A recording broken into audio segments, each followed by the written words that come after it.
My name is Elias Mercer. I'm 34 years old, and I've spent the last decade building security systems for people who have everything to lose.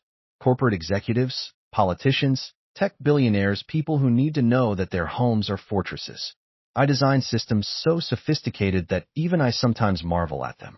Biometric locks, thermal imaging, AI-driven motion detection that can distinguish between a cat and a human intruder at 50 yards in complete darkness. The irony of what I'm about to tell you isn't lost on me. I live in what most people would call a smart home, but that doesn't begin to cover it. My house doesn't just respond to voice commands, it anticipates needs. It learns patterns. Every room has at least 3 cameras, motion sensors in every corner, pressure plates under the carpets, window sensors that can detect the slightest vibration. The security hub in my office monitors 47 separate data streams in real time. I know what you're thinking. Paranoid much? But when you've seen what I've seen, when you've reviewed footage of break-ins, stalkers, industrial espionage, you understand that privacy is an illusion and security is the only real currency. My wife Emma has lived with this for 3 years. When we got married, she thought it was quirky. My husband, the security genius, she'd tell her friends, laughing about the facial recognition system that greeted her by name when she came home. She stopped laughing about 6 months in. "Do you have to watch me all the time?" she asked one night, finding me in my office reviewing the day's footage. "I'm not watching you," I said. "I'm monitoring for anomalies."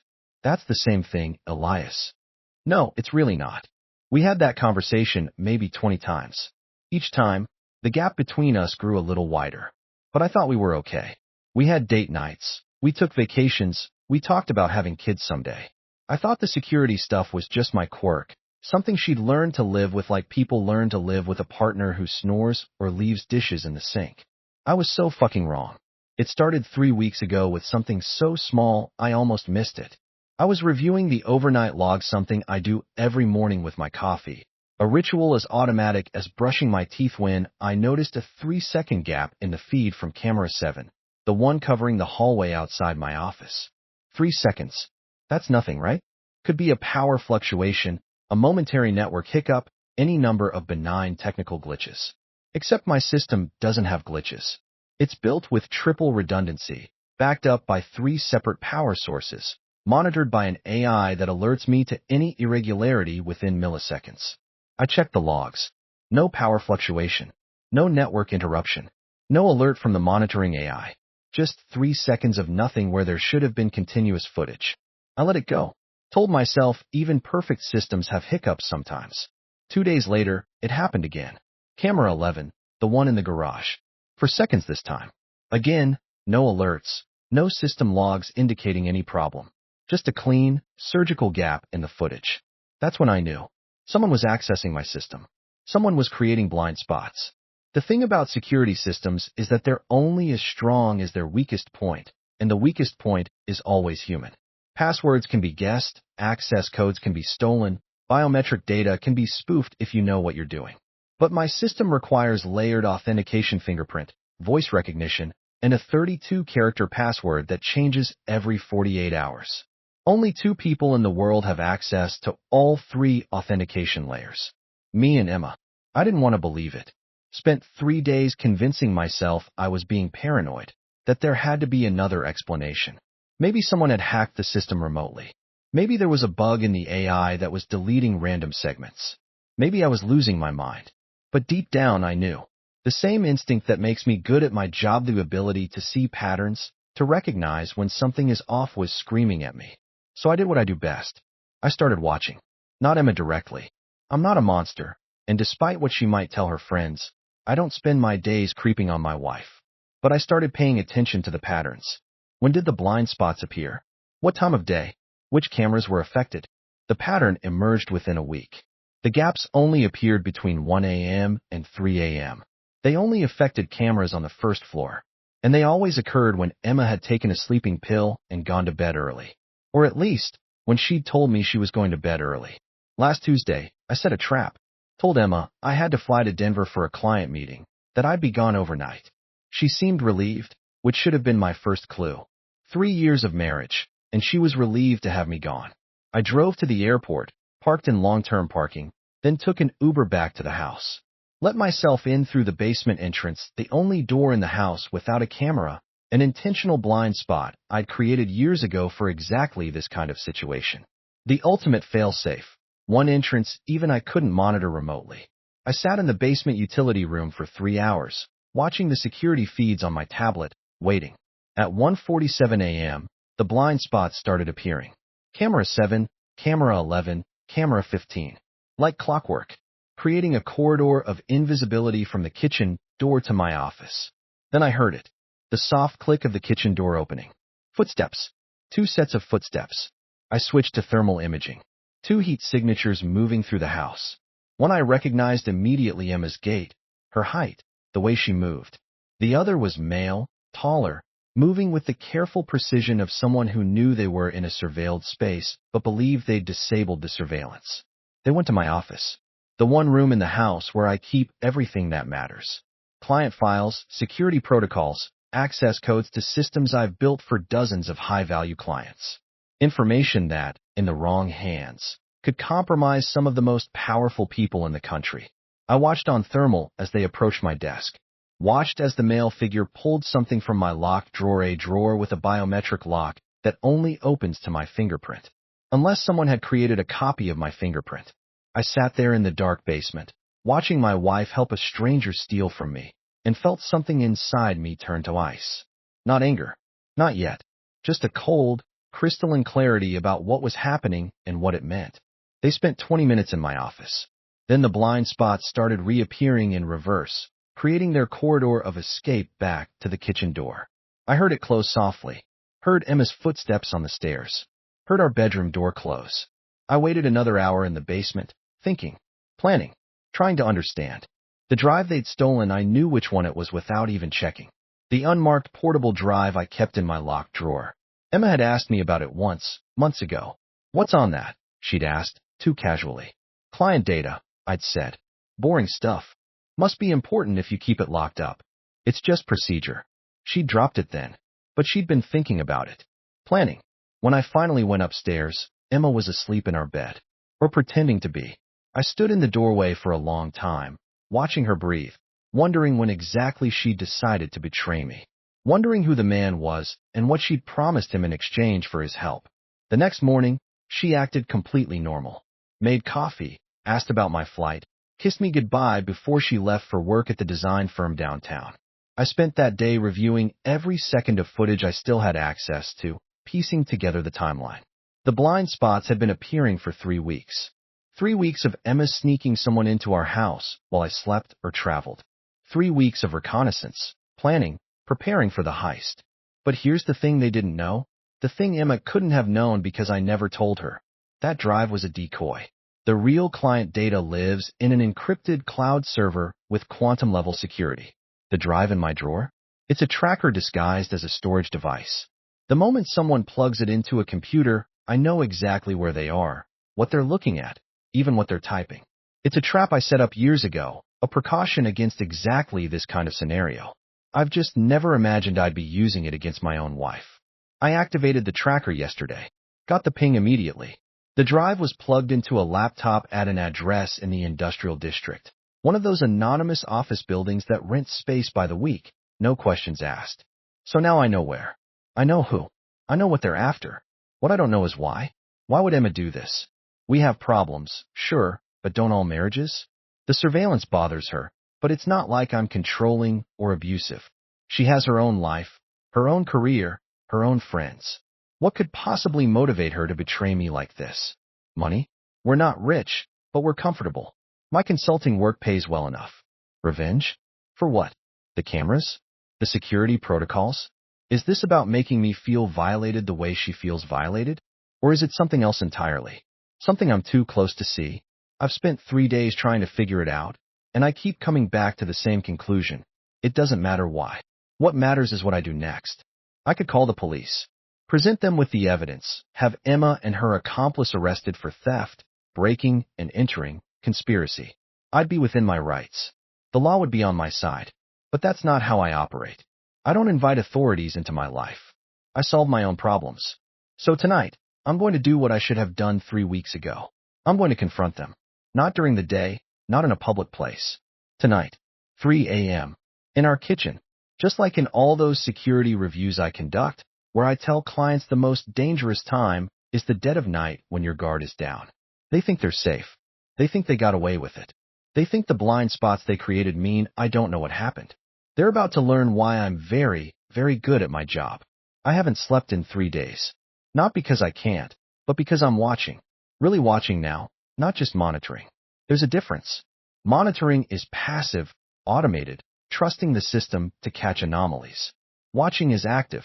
It's sitting in my office with every screen lit up, tracking movements, anticipating actions, seeing the invisible threads that connect events to intentions. Emma doesn't know I know. That's important.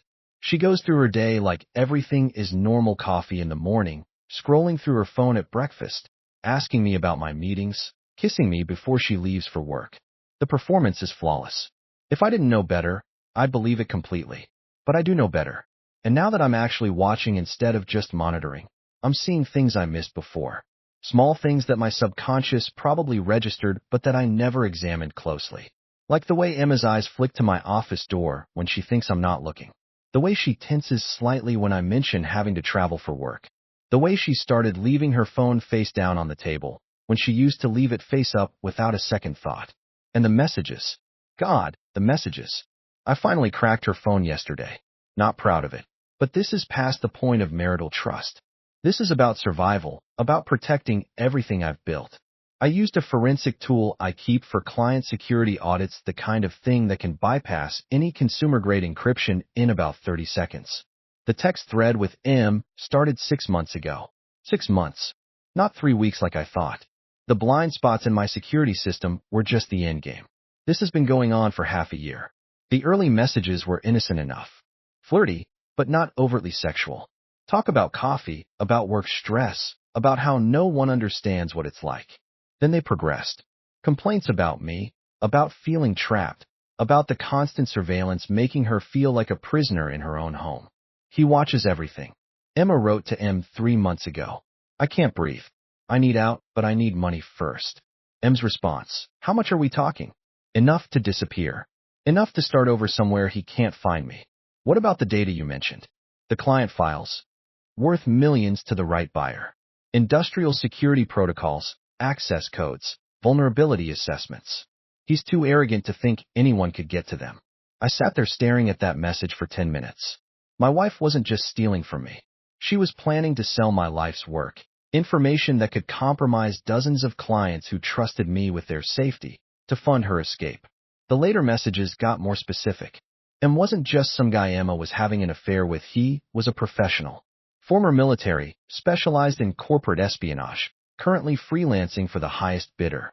Emma had hired him to steal the drive, crack it, and broker a sale to interested parties. The security expert who couldn't secure his own home, M wrote. There's poetry in that. Emma's response was a laughing emoji. Reading through those messages felt like being flayed alive. Every word was a knife. Not because of the infidelity, honestly, that almost didn't matter, but because of the contempt. The sheer disdain she felt for me, for my work, for everything I'd built. I wasn't a husband to her. I was an obstacle, a mark, a target. I tracked M's identity through his phone number. Marcus Chun, 39, dishonorably discharged from Army intelligence 5 years ago for selling classified information. Now he operates in the gray market between corporate espionage and outright theft, working for anyone who can pay his rates. The address where they've been working matches a shell company Marcus uses Apex Solutions, a generic name that could mean anything. I've been watching the building's security feeds for 2 days now. Yes, I hacked into their cameras. It's laughably easy when you know what you're doing. Marcus is careful, but he's also cocky. He thinks he's dealing with standard security systems, not someone who built some of the most sophisticated surveillance networks in the country. I've watched him and Emma review the stolen drive contents. Watch them make phone calls to potential buyers. Watch them celebrate what they think is a successful heist. They've set a meeting for tomorrow night. Some tech company from overseas interested in my client files. The sale price is $750,000. They're planning to split it 60-40. Marcus taking the larger share since he took all the risk. Tomorrow night, after the sale goes through, Emma is planning to tell me she wants a divorce. That part was in her notes app, which sync to her cloud storage, which I also have access to. She's already consulted a lawyer, already found an apartment in Austin under a false name, already planned her entire exit strategy. She's thorough. I'll give her that. If I hadn't set the tracker in that drive, if I hadn't started really watching, she might have pulled it off. But I did set the tracker, and I am watching. The question now is what I do about it. Part of me, the rational, professional part, says to let the sale happen, document everything, then destroy them both legally. I have enough evidence to ensure Marcus goes to prison for years. Emma too, probably, depending on how good her lawyer is. But there's another part of me, the part that's been growing colder with each message I read, each surveillance clip I watch. That part wants something different, something more personal. I built my career on the principle that security is about control, about seeing threats before they manifest, about being 3 steps ahead of anyone who might do you harm. I've protected my clients from stalkers, from corporate spies, from violent ex-partners, and criminal organizations. I've built systems that are essentially invisible fortresses. And my own wife, in my own home, with my own access codes, managed to create blind spots right under my nose. That's not just betrayal. That's humiliation. That's a professional failure on a scale that could destroy my reputation if it got out. Every client who trusted me would question whether I can really protect them if I couldn't even protect myself. So no, I'm not going to the police. I'm not going to let this play out through lawyers and courts. I'm going to handle it my way. Tonight is Thursday. The sale is tomorrow, Friday night at 10 p.m., which means tonight, I'm going to do something I haven't done in our entire marriage. I'm going to confront Emma directly. Not about the theft. Not about Marcus. I'm going to ask her a simple question. Are you happy? I need to look her in the eye when she lies to me. I need to see if there's any hesitation, any guilt, any tiny crack in the facade. Because everything that happens after tonight depends on what I see in that moment. If she lies without hesitation, if there's nothing left of the woman I thought I married, then I'll know exactly what to do. I've spent 3 days planning. 3 days running scenarios, anticipating every possible response, preparing for contingencies. By tomorrow night, this will all be over, one way or another. Emma came home from work an hour ago. She's in the shower now, probably washing off the stress of her day, probably thinking about her future in Austin with her stolen $300,000. Probably feeling like she's in control. I'm sitting in the kitchen, in the dark, watching the bathroom camera feed on my tablet. Not to invade her privacy, though that ship has sailed, but to study her. The way she moves. The way she touches her phone every few minutes like she's expecting an important message. The way she avoids looking at our wedding photo on the wall. She'll come downstairs soon. Ask what I want for dinner. Pretend everything is normal. And I'll smile. Tell her I was thinking about ordering Thai food. Ask about her day. Play my part in this theater of lies we've been performing. But tomorrow night, at 3 a.m., the performance ends. Tomorrow night, I take back control. I asked Emma the question last night. Are you happy? We were sitting at the dinner table, Thai food containers spread between us. She'd been talking about her day, something about a difficult client at the design firm, and I just asked it. Casual, like asking about the weather. She paused mid-sentence, her fork hovering over pad Thai. What? Are you happy? In this marriage? In this life? Her eyes did something interesting. A micro-expression I'd seen 1,000 times in security footage when someone was deciding whether to lie. A tiny tightening around the corners, a brief look away, a calculation happening behind her pupils. Then she smiled, reached across the table, and squeezed my hand. Of course I'm happy, Elias. Why would you ask that? Just wondering. We never really talk about it. We talk all the time. We talk about logistics, about schedules and bills, and who's picking up groceries. We don't talk about feelings. She pulled her hand back, wrapping it around her water glass. Is this about the cameras again? Because we've discussed Dash. It's not about the cameras. I'm just asking if you're happy. She studied me for a long moment, trying to figure out if this was a trap, if I knew something, if she should be worried. I kept my expression neutral, curious, but not threatening. I'm happy, she said finally. Are you? I don't know anymore. That got her attention. Real attention, not the performance kind. What does that mean? It means I've been thinking about what I want out of life. Whether this Dash, I gestured around at our house, at the cameras she couldn't see but knew were there, is really what makes me happy, or if it's just what I'm used to. Elias, if you're trying to tell me something, Dash, I'm not trying to tell you anything. I'm just talking, thinking out loud. Is that allowed? She relaxed slightly. Of course it's allowed. You just don't usually do it. Maybe I should start. We finished dinner in uncomfortable silence. Emma kept glancing at me, trying to read what was happening. What had prompted this sudden emotional vulnerability? I could see her brain working, wondering if this complicated her plans, if she needed to accelerate her timeline. After dinner, she went upstairs to take a bath. I heard her on the phone talking to Marcus. I'm sure, though I couldn't hear the conversation. The bathroom is one of the few rooms where I intentionally didn't install audio surveillance. Even I have limits. Or I used to. I spent the rest of the evening in my office, reviewing the day's surveillance footage, tracking Marcus's movements.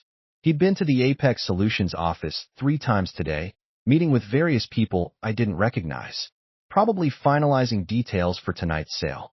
The buyers are from a Chinese tech conglomerate. I traced their digital footprint. They're legitimate on the surface, but dig deeper and you find connections to state-sponsored industrial espionage. My client data would be worth more to them than just money. It would give them access to security protocols for major American corporations, vulnerabilities they could exploit for years. Emma and Marcus aren't just stealing from me. They're committing what amounts to treason, selling out American companies to foreign interests. Do they even care? Or is it just about the money? I think I know the answer. Around midnight, Emma came to my office. She was wearing the silk robe I bought her for Christmas, her hair still damp from the bath. Come to bed, she said softly. You've been in here all night. Just finishing some work. It can wait until tomorrow. I looked at her standing in the doorway, backlit from the hallway, and felt nothing. No affection, no desire, no nostalgia for what we used to have. Just a cold assessment of threat level and necessary response. Emma, can I ask you something? Of course. If you could have anything in the world, what would it be? She leaned against the doorframe, considering. That's a big question for midnight. Humor me. I don't know. Freedom, I guess. The ability to go where I want, do what I want, without constantly feeling watched. Do I make you feel watched? You make me feel documented. Every moment of my life recorded, analyzed, categorized. It's suffocating. I'm just trying to keep us safe. From what, Elias? We live in a nice neighborhood. We don't have enemies. Who are you protecting us from? Threats you can't see. She shook her head. That's the problem. You see threats everywhere. In every shadow, every stranger, every unlocked door. It's exhausting. Better exhausted than dead. Better dead than caged. The words hung in the air between us.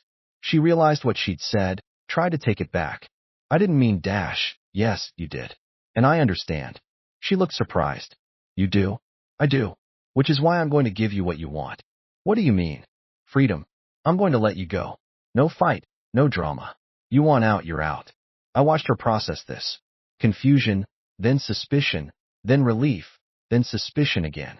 Are you serious? Completely. Life's too short to keep someone in a cage. Elias, I don't know what to say. You don't have to say anything. Just think about it. If tomorrow you decided to leave, I wouldn't stop you. I'd even help you pack. She stared at me for a long moment, trying to understand what game I was playing, if this was a trap, if I actually meant it. Finally, she just nodded. Okay, thank you.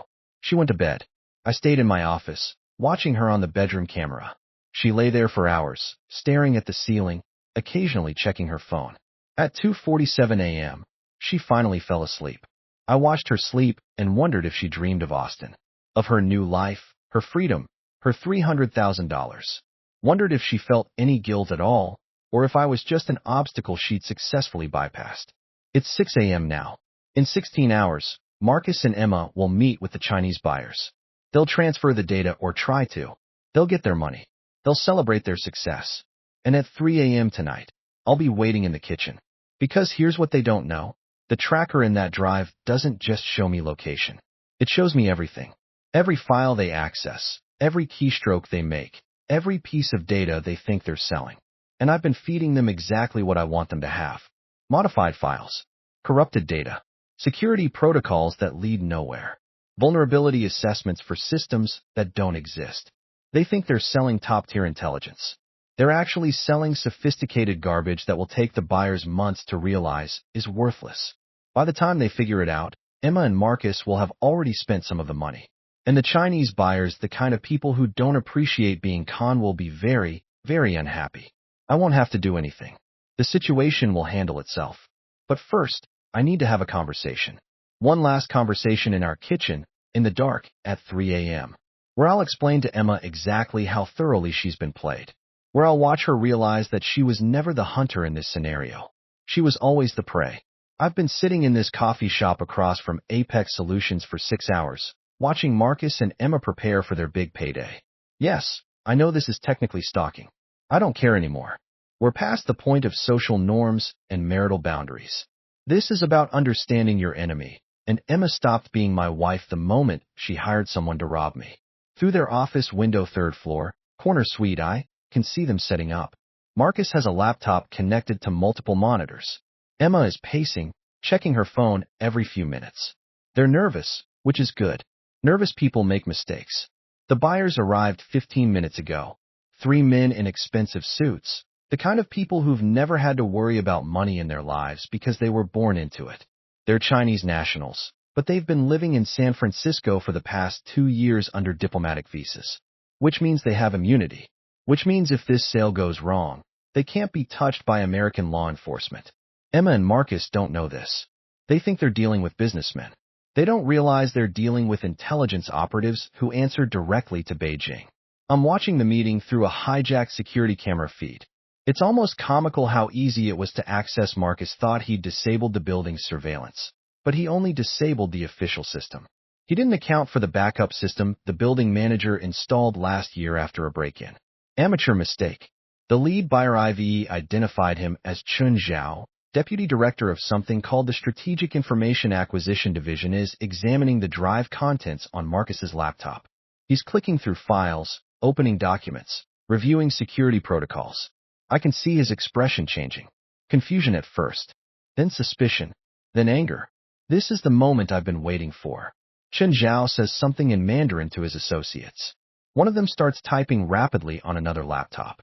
Marcus looks confused, trying to understand what's happening. Emma has gone pale. Chun Zhao turns to Marcus and says something. I don't need to speak Mandarin to understand the tone. It's accusatory, hostile. Marcus is trying to defend himself, gesturing at the laptop, insisting the data is genuine. Chun Zhao picks up the drive, examines it, then does something I didn't expect. He opens his briefcase and pulls out what looks like a scanning device. He runs it over the drive, and I see his face harden. He's found the tracker. Well, shit. That's earlier than I anticipated. I thought they'd discover it after the sale, after they'd tried to implement the protocols and realized they'd been duped. But Chun Zhao is more thorough than I gave him credit for. Marcus is panicking now. I can see it in his body language, the way he's stepping back, the way his hands are moving defensively. Emma has frozen completely, realizing that everything is about to collapse. Chun Zhao says something else, and one of his associates moves toward the door, blocking the exit. This is going south fast. I should feel satisfied. This is what I wanted. Emma and Marcus discovering they've been played, realizing they're in over their heads with very dangerous people. But watching it happen in real time, seeing the fear in Emma's eyes, I feel nothing. Just cold calculation. Marcus is trying to negotiate now. I can see him talking rapidly, gesturing at the drive, probably claiming he didn't know about the tracker, that he was set up. Chun Zhao isn't buying it. One of the associates pulls something from his jacket. Not a gun, that would be too obvious, but some kind of device I don't recognize. He points it at Marcus, and Marcus's body goes rigid, then collapses. Holy fuck. They just tossed him or hit him with some kind of neurological disruptor. Emma starts screaming. I can't hear her through the glass and distance, but I can see her mouth open, see the terror in her posture. Chun Zhao says something to her. She stops screaming, nods frantically, clearly answering questions. Probably telling them everything about me, about how they stole the drive, about the security protocols. This is spiraling beyond what I planned. I wanted them scared, wanted them to face consequences. But I didn't want anyone actually hurt. Marcus is still on the ground, convulsing slightly. I pull out my phone, finger hovering over 911. This is the moment where I decide, do I intervene? Do I save them, even though they betrayed me? Or do I let this play out? Let Emma learn what happens when you deal with people who have no rules, no conscience, no limits? Emma is crying now. Chun Zhao is examining her phone, probably going through her messages, finding evidence of the plot. He's building a case, figuring out exactly how they were deceived and by whom. They're going to come for me next. That's obvious. Once they realize I'm the one who fed them false data, who planted the tracker, they're going to want payback. These aren't people who accept humiliation gracefully. I'm dialing 911 when Emma does something that stops me. She points at Marcus, still convulsing on the floor, and says something to Chen Zhao. Whatever she says makes him smile, not a pleasant smile, a predatory one. He nods, and his associate helps Marcus up, supporting his weight. Emma just sold Marcus out, threw him under the bus to save herself, told them something that shifted blame entirely onto him. I watch as Chen Zhao and his associates escort Marcus toward the door. Emma is left standing alone in the office, still crying, but no longer restrained. They're taking Marcus and leaving her behind. She played them. Even in the middle of catastrophe, even facing down intelligence operatives who could make her disappear, Emma managed to manipulate the situation to her advantage. I almost admire it. Chen Zhao stops at the door, says something final to Emma. She nods, terrified but alive. Then they're gone, dragging Marcus with them. Emma collapses into a chair, head in her hands, her whole body shaking. She sits there for maybe 10 minutes, then pulls out her phone, dials a number. My phone rings. I stare at it, considering. She's calling me. Right now. In this moment, she's reaching out to me. What is she going to say? Is this an admission? A cry for help? Or another manipulation? I answer. Hey. Elias. Her voice is wrecked, broken. Something terrible happened. I need you. What happened? I can't explain over the phone. Please, can you come get me? I'm at an office building in the industrial district. I'll send you the address. Emma, what are you doing in the industrial district? Please, just come. I'm scared. I could say no. Could tell her I know everything. That I've been watching. That this is her mess to clean up. But there's a better play here. Send me the address. I'll be there in 20 minutes. Thank you. Thank you so much. I love you. She hangs up. The text with the address comes through immediately. I sit in my car, thinking. Emma just watched Marcus get taken by foreign intelligence operatives. She's terrified, desperate, and she called me. Either she's genuinely traumatized and needs help, or she's already planning her next move, her next story. Either way, I'm going to pick her up. I'm going to bring her home. And tonight, at 3 a.m., we're going to have that conversation in the kitchen. Because now I have leverage. She doesn't know how much I know, but she knows I'm going to have questions. She knows she needs to explain why she was in that office, why she called me from there, why she looks like she's been through hell. She's going to lie. That's inevitable. But the lies will tell me everything I need to know about what happens next. I start the car and drive toward Apex Solutions, toward my wife, toward whatever ending this story is rushing toward. And I'm still not sure which of us will survive it intact. Emma was waiting outside when I pulled up. She looked destroyed, makeup smeared, hands shaking, that expensive blouse she'd worn to work, this morning now wrinkled and stained with something I didn't want to identify. When she saw my car, she practically ran to it, yanking open the passenger door like she was escaping a burning building. Drive, she said, her voice hoarse. Just drive, please. I pulled away from the curb, heading toward home. Emma was crying, her breath coming in short gasps. I didn't say anything, just drove and waited for her to speak. It took 3 blocks. I fucked up, she said finally. I fucked up so bad, Elias. What happened? I don't even know where to start. Start with why you were at that office building. She was quiet for a long moment, calculating how much to tell me. I could practically hear the gears turning in her head, weighing honesty against self-preservation. I was meeting someone, she said finally. Someone I shouldn't have been meeting. Marcus Chun. She jerked like I'd slapped her. How did you dash? I'm a security consultant, Emma. You think I don't run background checks on suspicious phone numbers calling my wife? That was a lie, but it was close enough to the truth to be believable. She bought it, her shoulders slumping in defeat. It's not what you think. Then tell me what it is. He was a friend. From before we met. We reconnected a few months ago, and I made a mistake. I've been meeting him occasionally, just to talk. But tonight things got dash. She cut herself off, shaking her head. There were these men there. Chinese guys. They were angry about something, and Marcus freaked out. And they hurt him, Elias. They did something to him, and he just collapsed. Why were these men there? I don't know. Marcus said it was a business meeting, that it would be quick, But then everything went wrong. And you just happened to be there for a business meeting? I was supporting him. He was nervous and asked me to come with him. Every word out of her mouth was a lie, and we both knew it. But I played along, nodding sympathetically, keeping my hands steady on the wheel. These men, I said carefully. Did they hurt you? No. They asked me questions about Marcus, about what I knew about his business. I told them I didn't know anything, that I was just a friend. They seemed to believe me. Did you get a good look at them? Why? Because if they hurt Marcus, we might need to file a police report. She tensed immediately. No. No police. They seemed important. Like, diplomatic important. I don't want to get involved in whatever Marcus was mixed up in. So you're just going to leave him there? They took him, Elias. They put him in a car and drove away. There was nothing I could do. I let the silence stretch, watching her squirm in the peripheral vision. She was terrified I'd press harder, ask more questions, force her to construct a more elaborate lie.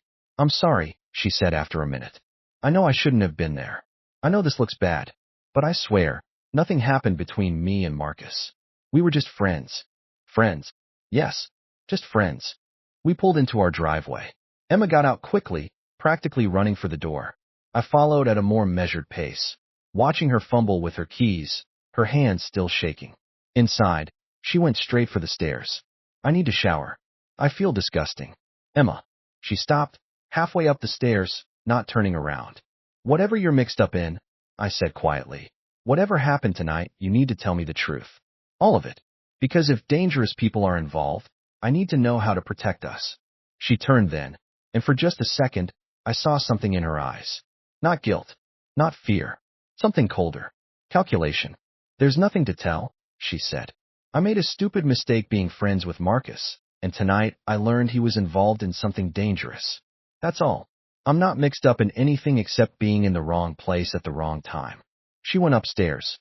I heard the bathroom door close, heard the shower start. I stood in the hallway for a long moment, then went to my office. Pulled up the footage from tonight, watched the entire scene play out again. Emma throwing Marcus under the bus. The Chinese operatives taking him away. Emma's phone call to me. Perfectly timed, perfectly performed. She's good. Better than I gave her credit for.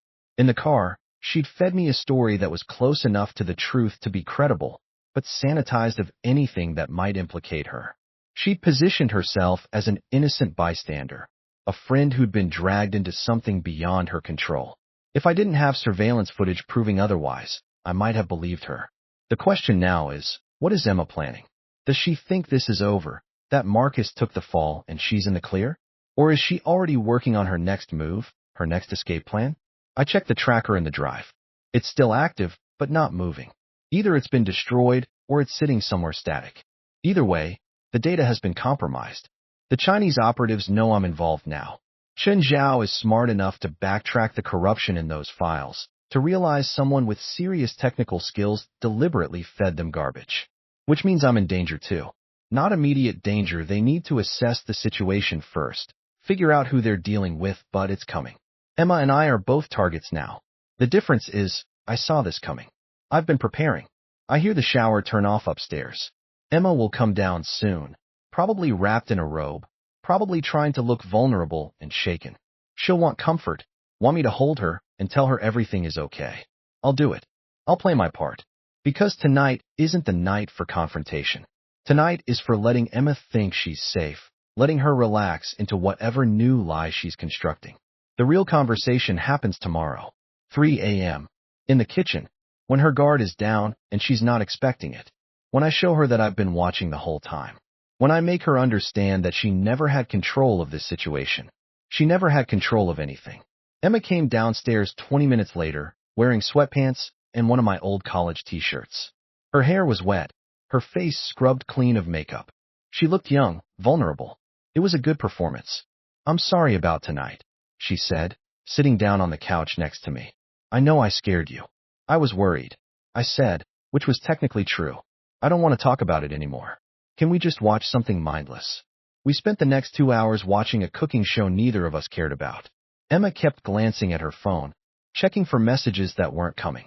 Marcus's phone was probably in an evidence bag somewhere, or at the bottom of a river. Either way, he wasn't texting back.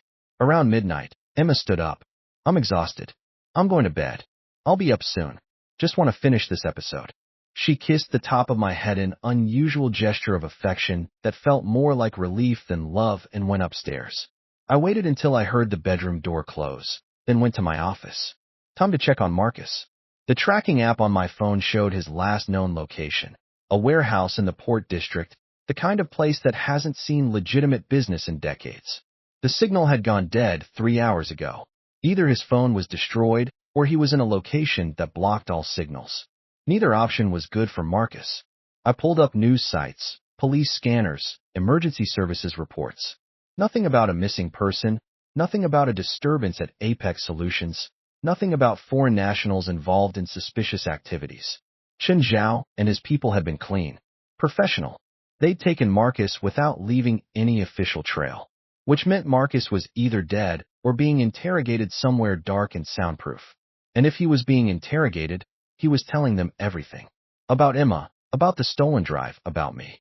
The clock on my wall read 2:17 a.m. Less than an hour until my planned confrontation with Emma. But now I had to recalculate. The situation had changed. Chen Zhao knew about me. He had my name, probably my address. He'd be analyzing the corrupted data, figuring out exactly how sophisticated the deception was. He'd realize I'm not just some random victim. He'd realize I'm someone with skills, resources, connections. He'd also realize I'm a threat. I pulled up my client database, the real one, secured behind quantum encryption that would take a supercomputer years to crack. Scrolled through names until I found what I needed. Senator Patricia Morrison. I designed her home security system 2 years ago, one of my first major clients. She also served on the Senate Intelligence Committee with oversight on foreign espionage activities. I composed an email, carefully worded, explaining that I had evidence of Chinese intelligence operatives conducting illegal operations on American soil. Attached the surveillance footage from tonight, properly encrypted, with a password she could access through our previous security protocols. Sent it at 2:34 a.m. If the senator checked her email early, which she always did, according to her security profile sheet, have this information by 6 a.m. By noon, Chen Zhao and his associates would be in federal custody or fleeing the country. Problem solved. Threat neutralized. Except Emma was still upstairs, still thinking she'd gotten away with it, still planning whatever her next move was. I climbed the stairs slowly, quietly. The bedroom door was closed. I opened it carefully, expecting to find Emma asleep. Instead, she was sitting up in bed, her phone glowing in the darkness, typing rapidly. When she saw me, she jumped, nearly dropping the phone. Jesus, Elias, you scared me. Who are you texting at 2:45 a.m.? No one. Just couldn't sleep, so I was reading. I could see the text message screen on her phone before she locked it. She wasn't reading. She was writing to someone. The preview showed. He doesn't know anything. We're safe for now, but we need to dash. She locked the phone before I could read the rest. Come to bed, she said, patting the space next to her. You need sleep too. I got into bed, turned away from her, and waited. Emma put her phone on the nightstand, settled down, and within 10 minutes her breathing had deepened into what sounded like sleep. But I knew better. I could feel her tension, the way she was holding herself too still, the way her breathing was just slightly too regular to be natural. She was awake, waiting for me to fall asleep. So I did what I'd been doing for the past 3 days. I watched. Not physically, my eyes were closed. But mentally, I was tracking every sound, every movement, every micro-adjustment of her body next to mine. At 3:47 a.m., 47 minutes after I'd planned our kitchen confrontation, Emma moved. Slowly, carefully, she slid out of bed. I kept my breathing steady, my body relaxed, playing sleep perfectly. She picked up her phone, crept out of the bedroom, closed the door with barely a sound. I heard her footsteps on the stairs, heading down, heading toward the kitchen. Perfect. I waited 60 seconds, then got up and followed. Emma was standing at the kitchen counter, her phone to her ear, speaking in a whisper I could barely hear from the hallway. Can't stay here. He's starting to ask questions, and I don't have good answers. I need the money tonight, not tomorrow. A pause. I don't care what happened to Marcus. That's his problem.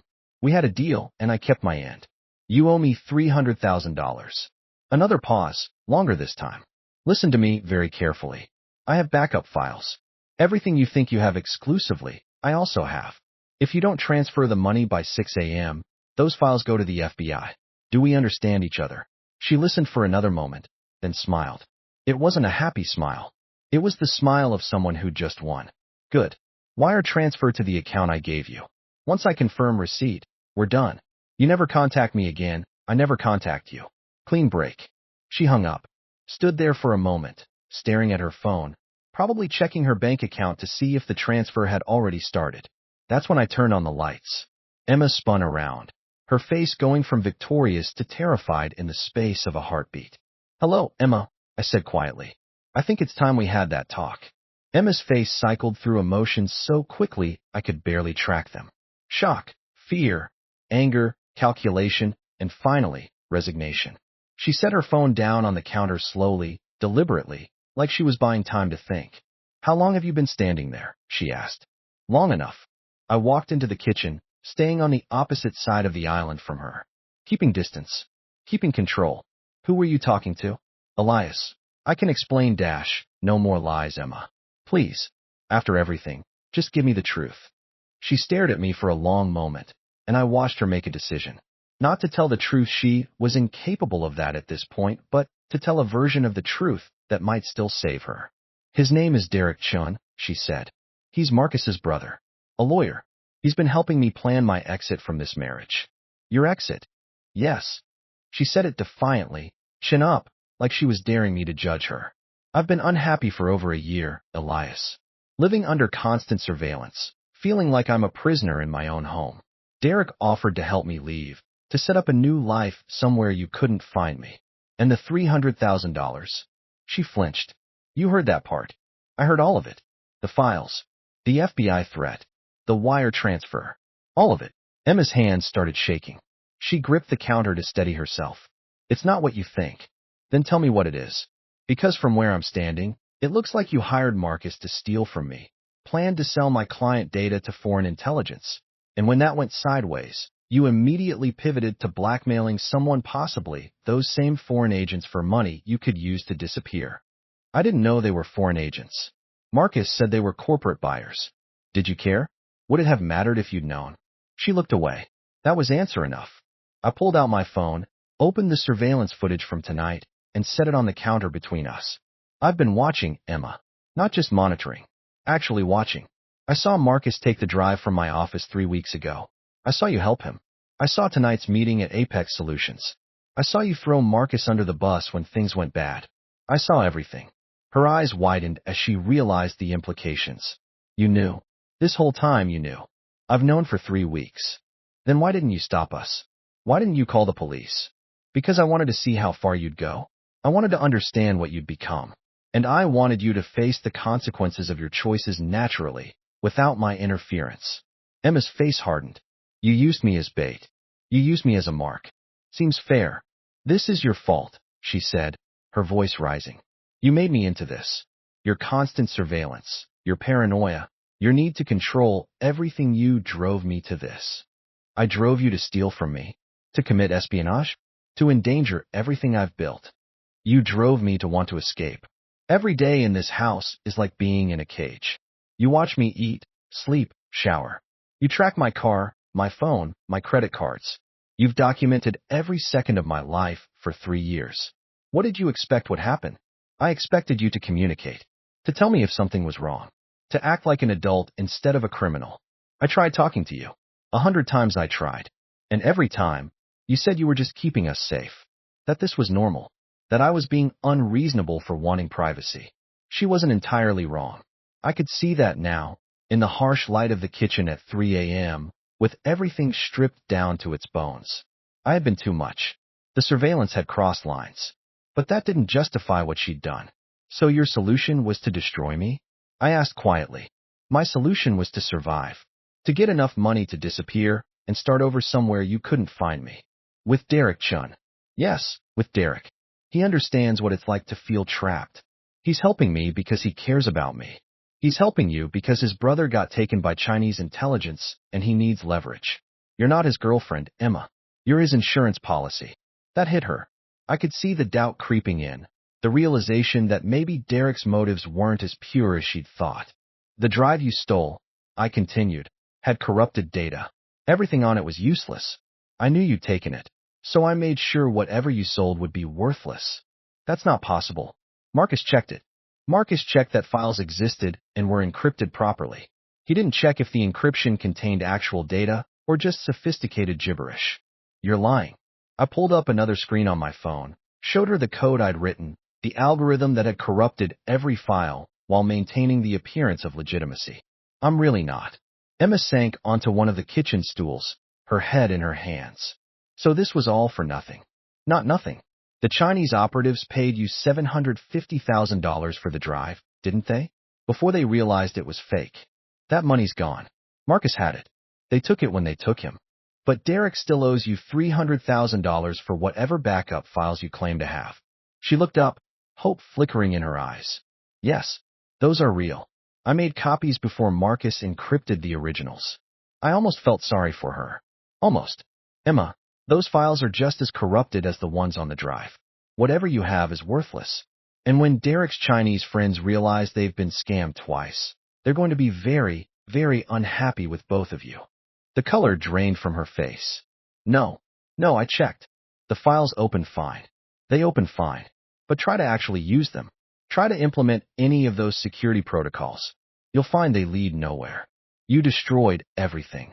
It wasn't a question. It was an accusation. I protected everything. There's a difference. So what happens now? You call the police?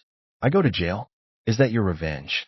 I sat down on the stool opposite her, the kitchen island between us like a barrier marking the end of everything we'd been. I already contacted Senator Morrison, I said. Sent her everything I have on the Chinese operatives, including tonight's footage. By now, they're either in federal custody or on a plane back to Beijing. Marcus, if he's still alive, will probably end up in witness protection after he testifies. Derek will likely be arrested as an accessory to espionage. Emma's hands were shaking. And me? That's up to you. What does that mean? I pulled an envelope from my pocket, set it on the counter. That's a divorce agreement. Simple, straightforward. You get nothing from the marriage. No alimony, no property division, nothing. In exchange, I don't press charges. I don't share any of this footage with law enforcement. You walk away free and clear. She opened the envelope, scanned the document. This is it. You're just letting me go. With conditions. You leave town. Change your name if you want. Build whatever life you can somewhere I'll never see you again.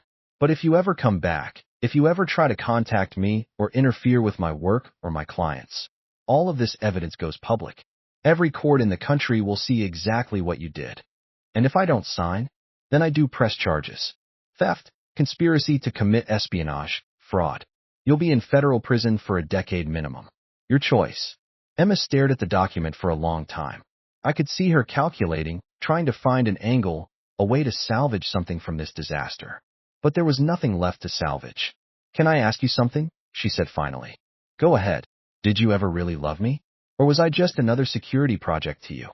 The question caught me off guard. I thought about it honestly, reaching back through 3 years of marriage, trying to find the moment where love ended and surveillance began. I loved who I thought you were, I said. I loved the woman at that charity event who seemed genuinely interested in literacy education. I loved the woman who laughed at my terrible jokes and made me feel less alone. But that woman was a performance, wasn't she? The real Emma, the one who could plan and execute a betrayal this comprehensive. I never knew her at all. Maybe that's the problem, she said softly. You never wanted to know the real me. You wanted to know everything about me, where I went, who I talked to, what I bought, but you never wanted to know what I thought, what I felt, what I needed. The surveillance was easier than actual intimacy. She wasn't wrong. God help me, she wasn't wrong. I'm sorry, I said and meant it. I'm sorry I made you feel caged. I'm sorry the cameras and the protocols and the constant monitoring made you feel suffocated. That was wrong. But Emma, none of that justifies what you did. You could have left. You could have filed for divorce a year ago. Instead, you chose to destroy me. I know. She picked up the pen I'd placed next to the envelope. For what it's worth, I am sorry too. Not for leaving, but for how I left. You deserved better than that. She signed the divorce agreement with a steady hand, pushed it back across the counter to me. I'll be gone by tomorrow night, she said. Is that fast enough? That's fine. She stood up, started to leave the kitchen, then paused at the doorway. Elias. Yeah. Turn off the cameras in the bedroom. Just for tonight. Let me pack in peace. Please. It was the first genuine request she'd made in months. Not a demand, not a manipulation. Just a simple human request for privacy in her final hours in this house. Okay, I said. Bedroom cameras off until you leave. She nodded and disappeared upstairs. I sat in the kitchen for another hour, watching the dawn light creep through the windows, thinking about everything that had happened, everything I'd learned. Emma was right about some things. The surveillance had been too much. The need for control had crossed lines. I'd prioritized security over trust, documentation over communication. But she'd been wrong about the most important thing. She thought she could beat me at my own game. Thought she could create blind spots in a system I'd spent a decade perfecting. She never understood that I was always watching. Not just with cameras and sensors, but with the part of my brain that's always calculating, always anticipating, always 3 steps ahead. It's what makes me good at my job. It's also what makes me terrible at relationships. Emma left at 4:37 p.m. the next day. I watched from my office as she loaded her car with suitcases and boxes. She didn't look back at the house, just got in her car and drove away. I checked her phone's location for the next week out of pure habit. She drove to Austin, just like she'd originally planned. Found an apartment, started a new life.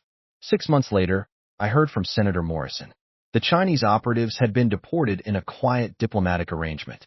Marcus Chun had flipped, testified against everyone involved, and was indeed in witness protection somewhere in the Midwest. Derek Chun was serving 8 years for conspiracy. And Emma? Last I heard, she was working as a designer in Austin, living under her maiden name, dating someone normal who didn't have cameras in every room of his house. I hope she's happy. I really do. As for me, I'm still in the house. Still monitoring, still securing, still watching. But I've made changes. Removed some of the more invasive cameras. Turned off the constant recording in the bedroom and bathroom. Started seeing a therapist who specializes in obsessive-compulsive behaviors. I'm learning the difference between security and control, between protecting and smothering, between watching and trusting. It's a slow process, but I'm getting there. Last week, I met someone, Sophia. She teaches cybersecurity at the community college. When I told her about my work, about the systems I design, she got excited. Not scared, not overwhelmed. Excited. That's amazing, she said. The way you think about threat assessment, about protecting people, it's like a form of care. Some people think it's controlling. Some people are wrong. There's a difference between caring about someone's safety and trying to control their behavior. It's all about respect and boundaries. We've been on 3 dates. I haven't told her about Emma yet, about what happened. But I will. Eventually. When the time is right. For now, I'm just learning to be present with someone without documenting every moment. Learning to trust without verifying. Learning that real security doesn't come from cameras and sensors. It comes from choosing the right person to let inside your defenses. And maybe, someday, I'll be brave enough to turn off all the cameras. To live without the constant monitoring. Without the need to see every threat before it manifests. Maybe someday I'll learn that the greatest security is simply being with someone who would never hurt you in the first place. But for now, I'm taking it slow. 1 day at a time. 1 camera off at a time. Learning to live in the spaces between watched and unwatched, protected and exposed, controlled and free. It's terrifying. It's also the first time in years I've felt truly alive.